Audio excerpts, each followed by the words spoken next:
So, ayan guys, store update tayo. Ayan po. Talagang masakit ang lalamunan.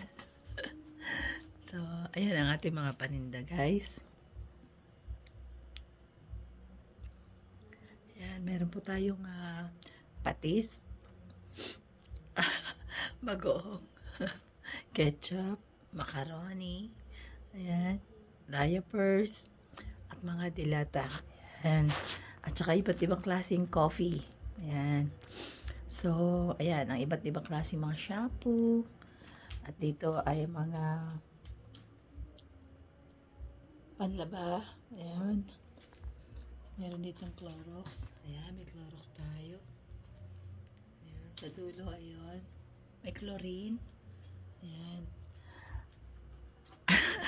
So, guys, at meron po tayo dito mga chichirya. Ayan, loaded. Ayan. At ang saleable ay ang Doughy Donut. Ito, 15 pesos guys. Napaka-saleable po ito para sa mga bata. Ayan, meron tayong iba't ibang klase. May blue, ayan. May blue at saka ando na yung red. Ayan. Ito po, ayan. So, ayan ang ating mga chichirya. Dito yung ating mga konting dipote. Ayan. So, ayan ang ating mga dipote guys.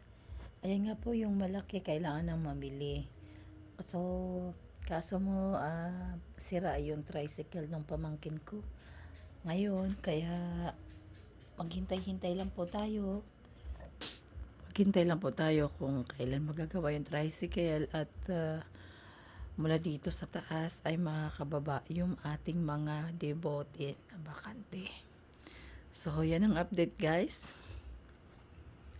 Mula dito sa Pinagpala Iram, New Cabalan, ako po si G. Franco Heart of Olongapo na bumabati ng magandang buhay at shout out sa lahat ng Team Roel Lipat. At kay Sir Roel Lipat, kay Ma'am Luz Lipat Official at sa lahat ng mga miyembro, shout out po. God bless!